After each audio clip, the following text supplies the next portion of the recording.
Are you ready? Stand by.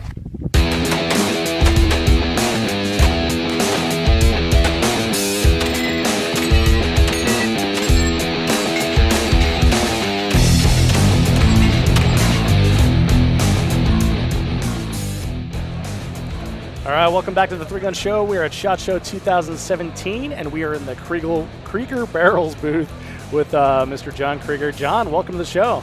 Well, thank you. Thank you. And, of course, we've got Becky Yackley with us. Becky, welcome back. Thank you. How are you doing? All right, I'm trying not to swear. It's hard. It's like trying to tell a bird not to fly. Yep, right? yep. Well, I'm really excited to have you on the podcast here, John. I've been chatting with Becky. We've known each other for a couple of years now, and she's always mentioned offhand stories growing up in the Krieger Barrel Factory, which is really cool. And Becky, your father used to work for Krieger, is that right? Yeah, he does gunsmithing. He still gunsmiths for him. Oh, okay. Yeah. Great. So yeah, her dad used to work for me in the shop, and then he started his own shop at home and does all of our barrel fitting and gunsmithing and so forth at home. at home. That's awesome. Yeah. Works from home. Perfect. Yeah. So, John, I want to take it back here, and I want to get the whole story of Krieger Barrels because it sounds like you guys have a really interesting backstory for your company and how you build your barrels and what your company culture is with a family sort of environment. So, tell me when did you get into shooting, and then how did you decide to start Krieger Barrels? Well, I was interested in guns my whole life, actually, when I was a kid. Actually, I started out initially being interested in archery or whatever, but I was hunting with my uncle when I was a kid. I was maybe 8 years old or whatever, and for some reason I looked through the barrel of the 22 and I saw the spiral grooves. And I mentioned it to him, and he explained what it did with the bullet and stabilizing it and so on and so forth. And it's like you threw a switch. From that moment on, I couldn't learn enough about it. Oh, really? Yeah, it just bit me and it wouldn't let go. Yeah, anyway, my dad had a machine shop, so I was always in that environment. And when I was a kid in grade school, whatever, I was out there, customizing guns, really butchering them, but customizing them, whatever. And stayed in that business, basically. And early 70s, I got into competitive shooting. And that was kind of a helter-skelter thing that even led up to that. But through that, I ended up meeting Boots Obermeyer, who's a barrel maker, very well-known, nationally known and so forth, real sharp guy, really good guy. And he was always talking about machines being available and a lot of work and so forth, and just never quite picked up on it until the early 80s. And I had actually wanted to make barrels for many years prior to that, just never did because it was in the machine shop business, and you get tied up in life and the mortgage and the kids and all that stuff. Yeah, got to pay the bills. You can't play around. Right. So anyhow, early 80s there was a recession set in, and my dad was getting very old, and we had not really done any modernization, and the business was not particularly strong. And I just offhandedly mentioned Boots Obermeyer at one point. We were in a match down at the Pitts Pulling Targets or whatever, and NRA type matches. And I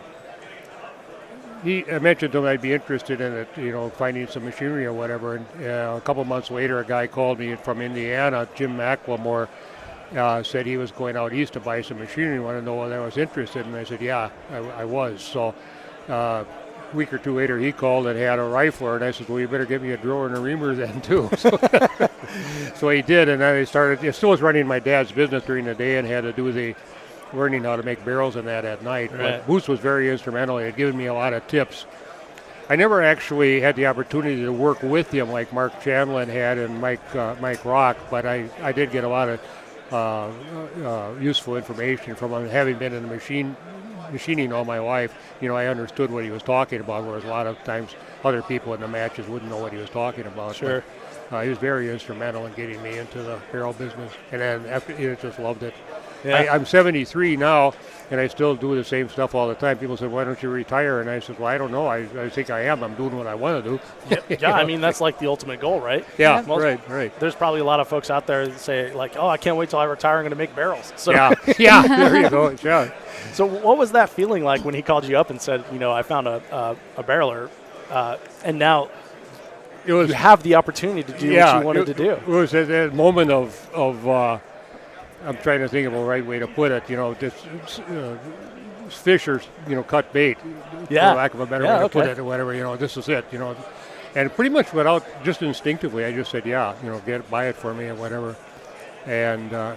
Actually, it ended up about a year later. He was in the barrel business too, mainly Jim McLemore, mainly making muzzle loading barrels.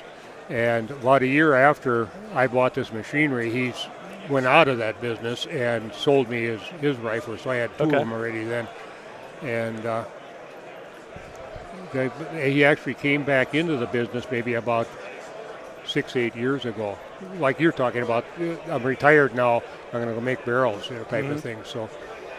Anyway, yeah, it's kind of a close-knit thing. Most of the barrel makers know each other and they get along pretty well. We don't go after others' customers. If the customer comes to us, that's one thing, but Right. don't go after them. There's an exception to that. One of the barrel makers does do that, but for the most part, no.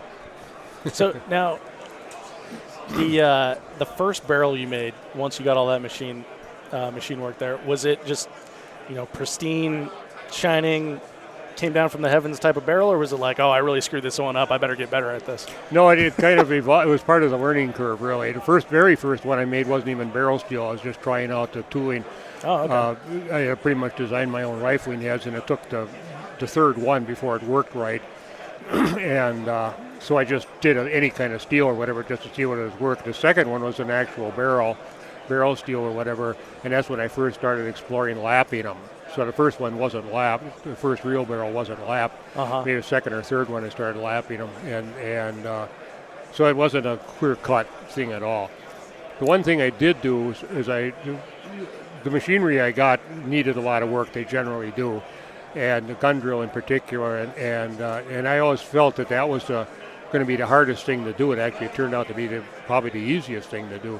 But that first bar of steel that I drilled about 11 o'clock at night or whatever, I stamped a date on it and I saved it and I still got it. Oh, no kidding. Yeah. How cool is that? Yeah, Like yeah. a little time capsule. Yeah, it's all rusty now a little bit.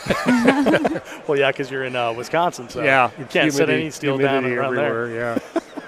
So the lapping process that you mentioned, for someone who's listening to this and not really familiar with machining or how that process works, describe like what a lapping process is. Well, essentially, we take a lead alloy. We lap the barrel twice. A very basic outline of the barrel making process. First of all, we cryogenically treat the steel when it's just in a bar. And you just set that outside in the winter No, we in Wisconsin? do it. We've got it in-house. Yeah. Okay. And, They've got winter inside. Oh, I gotcha. You what? We have winter inside too. Yeah. With a cut rifled barrel, which is what we do, you can pre-turn the outside of the barrel to the contour. We generally, say it's a sporter shape, we machine that and leave it maybe 100,000 stock on it. It's 100,000, it's oversized, 1/10 of an inch. Then drill it and then pick up that bore and finish turn the outside so it's all concentric, and we get all the severe machining done before the critical inside dimensions are done. With a button rifle barrel, the nature of the process, it has to be a uniform cylinder. You can't do any pre-turning on it. Oh, I always kind of joked that with button rifling you should pre-turn, but you can't. With cut rifling you can, but you don't have to because we're not setting any stress up in it. Anyway, okay, so you got the drilled bore, now you ream it. And it's got the circumvental tool marks around inside from the reaming. Very fine, but nonetheless there. It's across the direction of the bullet travel. Well, the first lapping we do is then we cast a lead alloy lap into the barrel, molten lead, pours in, cools, and we charge it with a lapping compound, and then run it back and forth through the barrel to get rid of most of the tool marks from the reamer.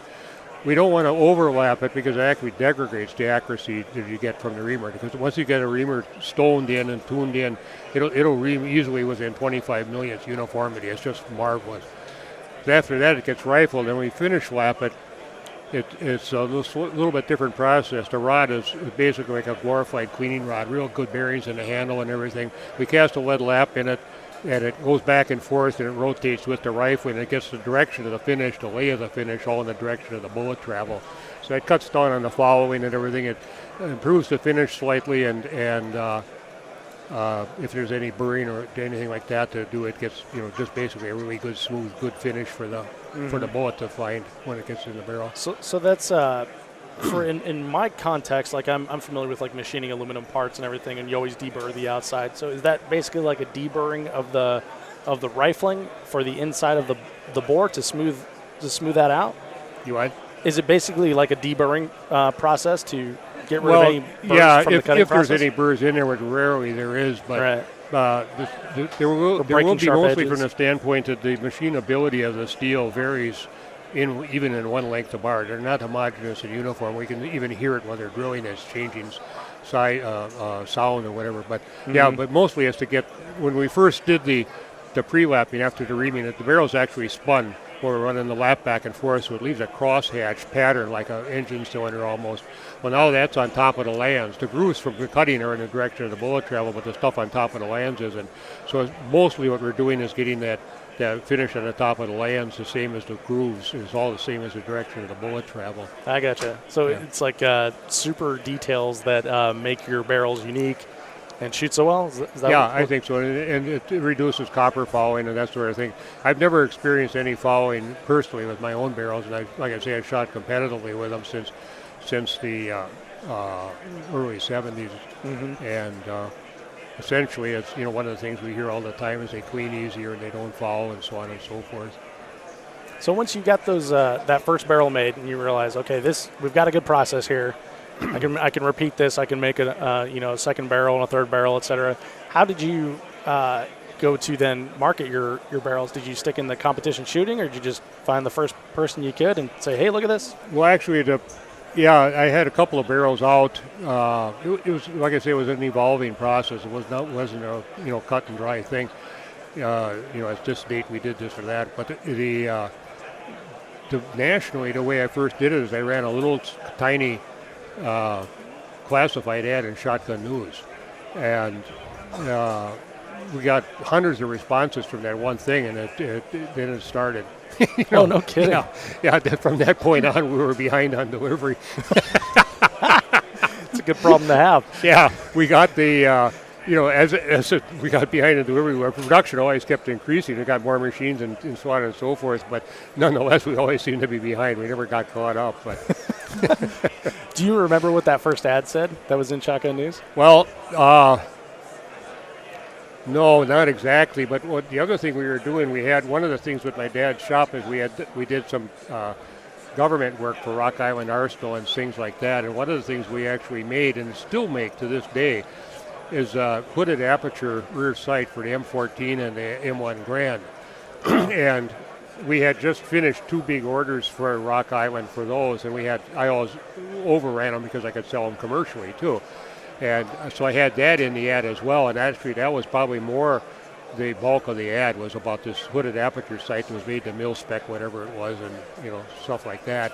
And then the other thing we were doing initially was offering the M1A barrels and the M1 Grand barrels in other calibers. Like, for example, M1 Grand barrel could be in a 2506 or something like that. Oh, okay.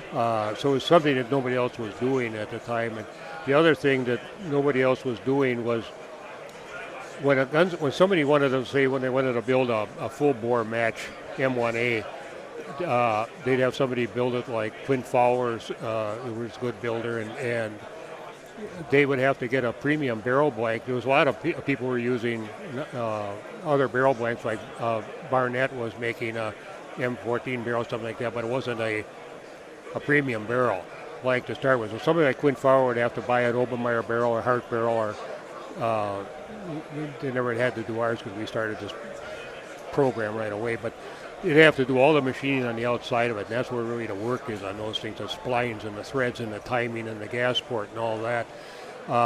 So what we did is we offered these barrels in a production mode where we did all the outside work. We did everything possible on the barrel, but it still had to have a little stock on the shoulder to time with their receivers, because the receivers varied, and then the chamber it because of the bolt and headspace relationship. So we offered that right out of the block. So these things that came out, naturally, like for example, in the 3006, you could also get them in the 2506 or 706 or whatever, things like that. But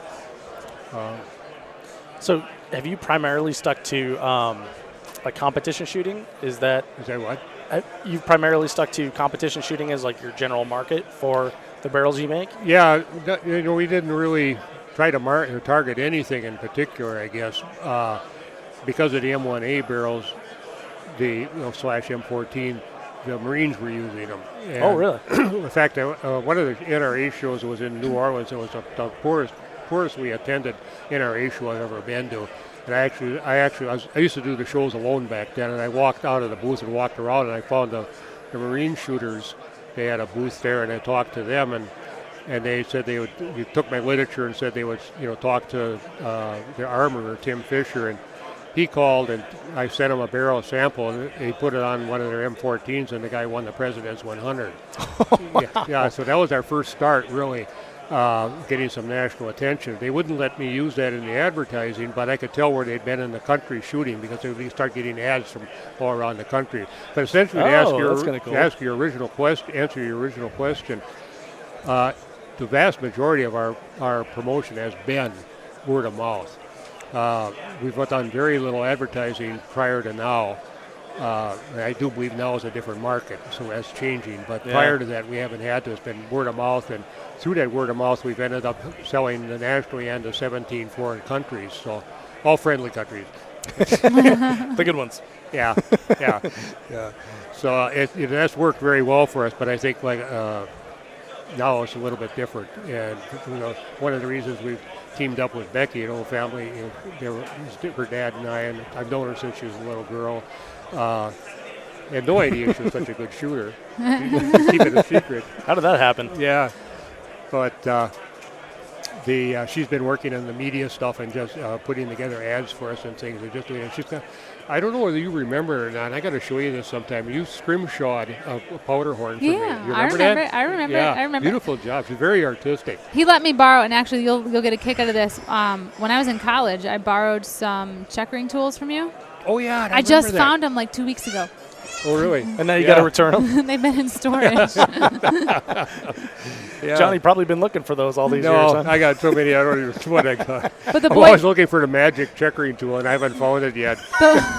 The boys had the stock that I started checkering. It was a 22 that Mark had, and it's got like half the checkering done. So now I can tell them, you guys can learn about checkering. Yeah. That's awesome. So, how big of an operation was Krieger at that time? You said you've been doing the same thing for years and years and years. Yeah. Did you ever bring in any help in the shop? Oh yeah. Initially, it was kind of a muddy transformation in the sense that it was kind of like I was running my dad's shop in the day and the barrels at night, but then very shortly the barrel stuff started requiring too much time. So little by little, one by one, I'd get guys from my dad's business working on the barrels, and then Krieger Barrels would pay Krieger Manufacturing, which is the name of my dad's shop. They would pay the hourly thing for the ones. Well, after a few years, there was virtually no business left in the Krieger Manufacturing, and it just closed it down and did nothing but barrels after that. But and so you've had like the same crew working for you for a long time then? Initially, yeah. Initially? Yeah, eventually we got more and more people. We've got 39 people today. Oh, wow. Yeah, so it's obvious. We didn't have that many then. I think we had, I would say probably within a few years of starting Krieger Barrels, we were at around 9 or 10 or 11 employees in there, but it's just gradually gotten more and more. I never intended necessarily to have the business grow that much. In fact, I never knew there was that much of a market. I initially thought it would be something more into the pot at Krieger, my dad's shop, Krieger Manufacturing or whatever. I didn't think it would be that big of a market, and it just kept pushing me to get bigger and bigger. Essentially, I had not had that intention. I didn't have anything you could call a business plan. It was just kind of like just a passion for from the hip or whatever you want to call it. Yeah, yeah. So did you ever have any sort of growing pains or anything along the way of any sort of challenges you had to overcome as far as growing in size from that first initial 9 to 10 people? Yeah, there always is. A lot of it was finding the machinery. It's very specialized machinery, and a lot of it got scrapped out after probably the 50s. Some of the machines, are like the riflers, are fairly recognizable because they have a spiral leader bar on them. But the reaming machines, for example, that somebody that doesn't know about barrel making look at them and have no idea what the thing is for, so they just got melted down. So the reamers were really the hard things to find. Gun drilling machines had a commercial application besides barrels, so they were fairly common. They also were more expensive because there was more of a market for them as well. But I'd say that was probably one of the big things, was having being throttled back by lack of machinery. Right. Today that's not the case. I got stuff in storage.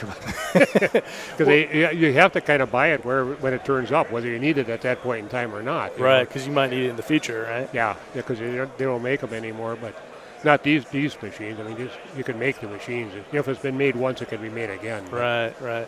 So has the technology to build barrels, to make barrels, changed over the years that you've been in business? No, not basically, but tool materials and barrel steels and lubricants and things like that do. That's always evolving. And even our tooling themselves, I think probably anybody that cut rifles has got their own sort of design of the rifling heads or whatever. And the original Pratt & Whitneys were extraordinarily complicated. The rifling heads that they made, they're just way unnecessarily complicated. It just looked like you were probably made on a government contract then. Yeah, or a committee or both, which is the same thing. Exactly. But, the interesting thing too, I think, about not to knock button barrels. Every way of making barrels, rifling barrels, you can make good barrels. They've all got their drawbacks, but the other ways of making them, all their drawbacks are a mechanical thing or a process thing or whatever. With the cut rifling, the only drawback is to me as a manufacturer. It takes so long to rifle them. The buttoning, and I have played with, we do not make a button rifle barrel, but I have played with button rifling, and it's a couple of minutes floor to floor to rifle the barrel, whereas it takes an hour on up for us to rifle it. And wow. Yeah, and I think on the average the cut barrels are more accurate, and the reason I think that is, I'm not saying at any point in time the cheapest barrel on the planet could outshoot the most expensive one. That's just the nature of the beast. But on the average, the cut barrels are more accurate because of that variation in the steel. The button has to deal with that variation all at once, going through the barrel, and it'll change the twist rate as it's going through the barrel. With a cut rifling, we're taking out a tenth of a thousandths pass. It's 100 millionths of an inch pass. It's so light of a cut, it's not sensitive to this variation in the steel. So it tends to, even if the steel isn't that great, still to make a good barrel. Right. But so this is a very fine machining process. It's not just going in haphazardly. Yeah, I'll give you an example. One of the guys that works for me was in rifling, and he's mentioned to me a couple of times he'd really like to get out of it and get into CNC turning stuff, and which he is now in. Just last week he mentioned to me that how much he likes that rather than all the voodoo machining in the rifling.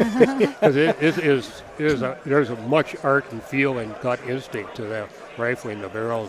Really? On the level of the barrels that we make anyway. I mean, we're just not pounding them out, Yeah. Not a mass production deal.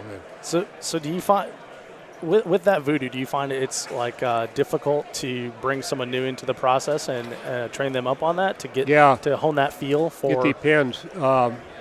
One thing we don't look for somebody necessarily that has machining background, because this type of machining is so different. For example, in machining, which I was in originally, I was a journeyman machinist. The whole theory of machining is you get things as short and stiff and rigid as possible. Right. But there's nothing short, stiff, and rigid about a 50-inch long quarter-inch tube. Right. So it's all in the tube. You almost have to unlearn stuff, that normal isms of machining, to make barrels. So we're not looking for machinists necessarily. We're looking for people that have some mechanical ability and interest in that sort of thing, but have an attitude of wanting to make it better, not an attitude of that's good enough. Right. So it's more the attitude we're looking for than actual. Because if they've got the right attitude, they'll learn what they need to learn. Right. And we'll be able to teach them, and they'll accept it. Interesting. So, I was talking to Mike beforehand when you were talking to some other gentlemen, and he showed me all the different barrels that you offer all across the line. How many different platforms do you make barrels for now, like different guns? Well, the biggest groups, I would say, are competition barrels of all kinds, bench rest, 3-gun, whatever, PRS, sporting rifle barrels, and ammunition test barrels. When companies are making ammunition, they have to periodically monitor pressure and velocity and accuracies. So we make them for they're a very specific type of a barrel that they're about 2 inches in diameter. They go into a thing called the universal receiver, and it could be a 223 or a 50 Browning. The barrel's all the same size on the outside or whatever. And they've got ports. It used to be copper crushers for check pressure, but now it's mostly piazzos, electronic transducers, which are more accurate, although they require a lot of frequent calibration and so forth. But we make them, like for Remington, Winchester, Federal, Lake City Arsenal, places like that. I was down at Hornady this summer and got to see that one of those universal machine fixtures attached to like a 2 foot by 3 foot it was like 2 by 2 by 3 foot concrete plate, and they showed me all the barrels, and there's these giant diameter things, and you're like, that's a 22 barrel, huh? Yeah, exactly. Yeah, starts at 2 inches. Bit of diameter. An overkill. Yeah, a little bit. Yeah, a little bit. Yeah, it's just so it's universal. I don't know how big they can go with it, if they go up to 20 and 30 millimeter or not, but they are big. Yeah. So the what's like the most popular platform that you guys build rifles for now? What's the most popular what? Platform, like most popular gun. Initially, for the last 10, 15 years or more, it's been the AR-15. I'd say the AR-10 is coming on very strong now. I had shot SR-25 at Perry back in the late 80s or early 90s. I forget what it was. In fact, I think we had myself and a fellow named Charlie Milazzo, we actually developed that two-stage trigger that everybody's using now. Kind of dropped the ball on that, but we traded Knight Armaments for the rifles, triggers for the rifles. I shot the SR-25 at Perry, and it was kind of funny because it would be laying on my shooting mat. People look at it, it looks like an AR-15, but it doesn't quite look right, because it was bigger. Right. And David Tubbs saw it as well, and he ended up shooting them for a couple of years too. They had that Tubbs Signature Series rifle for a while. But I don't know if the SR-25 is being used very much anymore. I don't hear anything about it. It's an AR-10 type of thing, but the industry likes standardization, across the board, and so the AR-10 will probably win out just because people can buy like components from here and there and put them together. Yeah, exactly. That brings up an interesting point. One of the things that's come up, talking to my guys on the phone, I was asking them what the biggest problem they've got, on the phone, which I can help them with. and they say that a lot of the people that call up don't know what they want. You actually have to kind of educate them about what they might want. And they spend a lot of time on the phone doing it, and more than we should. And I was wondering why that was, and also why it seems like everything you see in magazines almost now is AR type stuff, Picatinny rails, things, different handguards.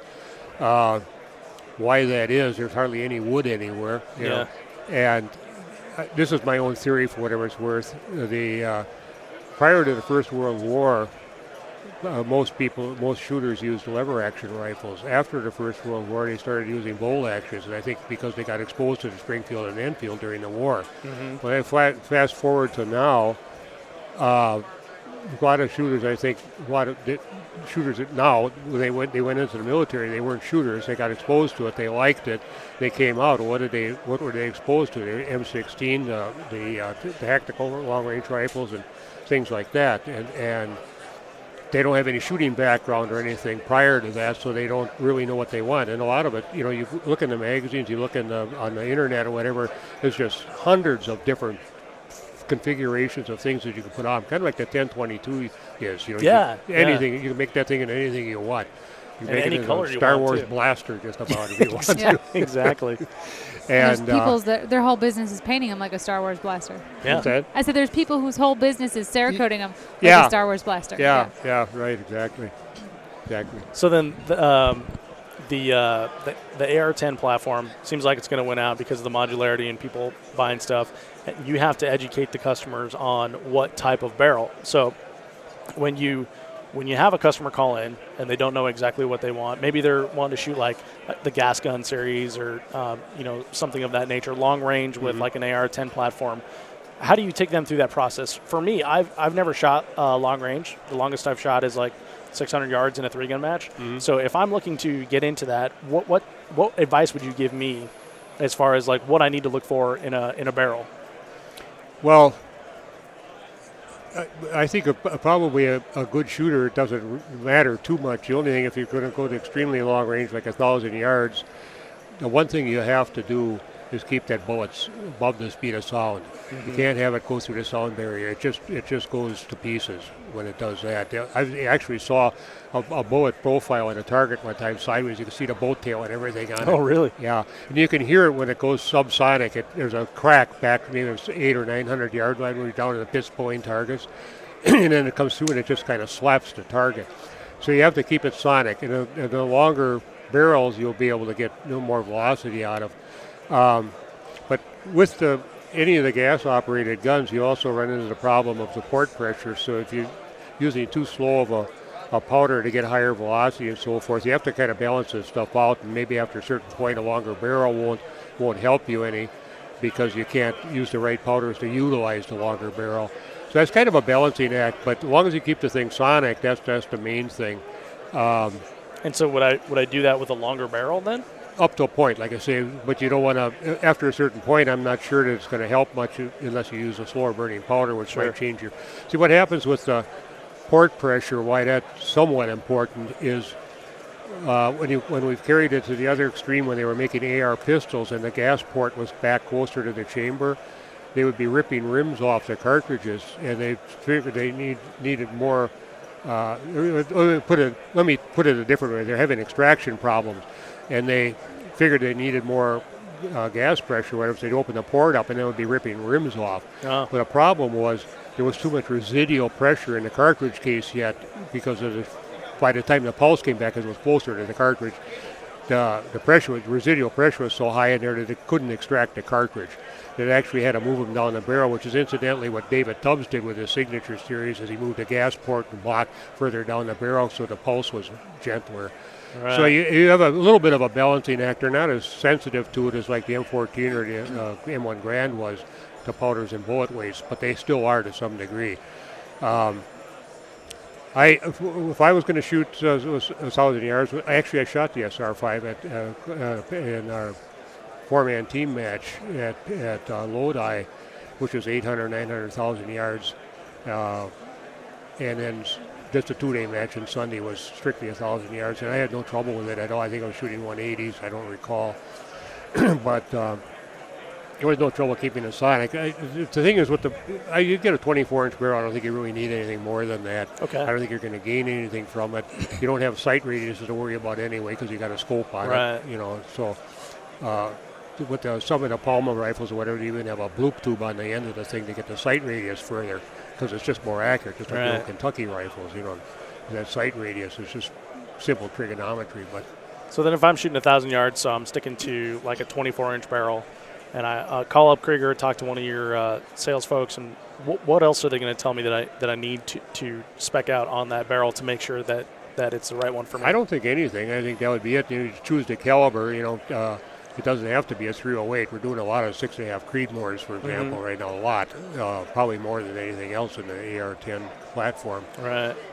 Which is an excellent long-range cartridge, and recoil impulse is a lot less, and that helps. See, you shoot all day long with a lot of recoil. You think it doesn't bother you. You've shot tens of thousands of rounds or whatever, but it has somewhere back in your head it's annoying you. And explosion going off in front of me. Yeah, it's like that monkey brain makes you want to run from it. Yeah, I'll give you an example. Years ago when I was shooting a lot, I shot a 1,000-yard match. I was shooting a 30 by 338. It was a pretty heavy rifle or whatever, And then the following weekend, I was shooting my 40x308 in a league match or whatever, and the first shot that went off with the 308, I went, literally in my head it went through, oh, that felt good. Instead of that big old whamming, banging 30 by 338. And that isn't that bad, it's a heavy rifle and whatever, but that little bit difference, it makes a difference. You don't break the shots quite as clean. Oh, yeah. Yeah, I'm sure that has like a lot of effect to it. My pal Guy that's behind you over here watching our audio, he has a 7mm mag.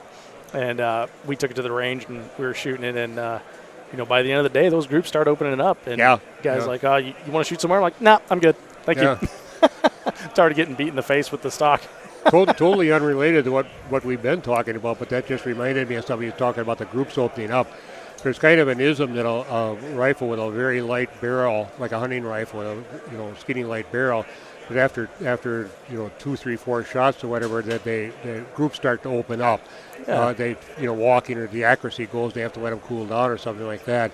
I'm not going to say that doesn't happen, but I think much more likely is the heat mirage off the barrel, because that's very intense with a light barrel. And to prove it, if somebody wants to prove it to themselves after they've shot a couple rounds with a very light barrel, let the gun sit in the sandbags, don't touch it at all, and look at the target through the scope. The thing is dancing around. The target's moving around. Which one are you going to shoot at? The middle one. Yeah, the middle one. There you go. It's always a choice. It's like when I have a couple beers and go bowling. Yeah, exactly. Well, John, I appreciate your time and telling the story of Krieger Barrels here. If folks want to learn more about Krieger Barrels, where can they find you guys? Probably the best thing is going to be on our website, and we're doing a YouTube thing, aren't we? We're gonna have a YouTube channel. Cool. We're going to have a YouTube channel. Yeah, yes. That's what Exciting. I thought. Yeah, Well, Becky's going to be handling that sort of thing. We're doing a lot more of the media stuff. I've been pushed into the modern times finally by the people around me. And, pretty much old school, but I let the people that know about it do it. I don't know about Facebook and so on and so forth, but I guess that's a very good media place to. Yeah, there's tons of gun guys on Facebook and Instagram and YouTube and all that. Yeah. Seems where a lot of folks my age and younger find a lot of our information. So we'll definitely be looking forward to that. And Becky, let me know when you have that up, and we'll let people know about it. Definitely, we will. Well, John, thank you so much for your time. I really enjoyed the story. Becky, do you have something to add? Well, something that John said that really kind of hit home for me when growing up the way I did, being exposed to all this. You talked about finding someone to do the rifling and calling it like voodoo, you got to have a feel for the metal. It's an art, right? Yeah. And that I was exposed to this growing up. You said you have to have the mindset of what can I do to make it better versus what'd you say? What can I do to make it better versus good enough? And that's a distinction that you can apply that to all different industries, but you can look around and see there's those that are making it better, and that's their mindset from the get-go and always has been, and then the good enough. And it's kind of cool to have seen that growing up and see it's really applicable. You gotta make it better. Well, and Becky, you and I have talked about that before offline. Is the idea of constant improvement. If you're not improving, then you're becoming stagnant, or the world's passing you by as they improve. Right. So keeping your processes and your people better and better is it's a good life lesson as well as for manufacturing. I think in almost any industry, somebody is trying to do the best job that they can, that they're going to do well. I think it's just a good philosophy. I would say if we had a business model or whatever, when I started making barrels, being a competitive shooter, amongst I felt that I wanted to make the best barrel I could. I would have to charge what I had to charge for it and let the chips fall where they may. Buy it or don't buy it, but this is the way it's going to be made or whatever. And then the second thing was try as much as possible to keep every customer happy. It's not always possible, but I tell you, as far as I'm concerned, the customers to the shooting industry hazard are the best there is. There's so much honesty and integrity, and people willing to learn and wanting to learn and asking questions and not know-it-alls and all that sort of thing. It's just a really good market, I think, to be in. I thoroughly enjoy talking to people at the shows and getting information from them. I was talking to a couple of people at these shows. They'd ask me a question. I end up learning more from them than they learn from me. But Yeah, I'm very happy. I feel I'm very fortunate. I've had the opportunity to actually make my living in doing something I love to start with. Yeah. And it's just been a blessing. I'm very grateful. I'm grateful to the industry. We try to help as much as we can with the junior shooters and the matches and so forth to try to give something back because I got so much out of it. I love that. I love that philosophy of giving back to the industry that's given you so much. And there's a lot of people in here that do it. That attitude. Yeah. Is throughout this industry. There's people doing it all the time. Yeah, and I am very fortunate to be able to do this podcast, and I chose shooting because I love shooting so much, and this is a cool. Talk about it too. I get to talk about it all the time, and I get to share great stories like the one that you have as well. So, well, John, it sounds like you guys had an amazing story for the beginnings of the company. The growing spurts and everything, and I wish you all the luck in the future, man. No, thank you very much for being on the show. Thanks for having me on the show.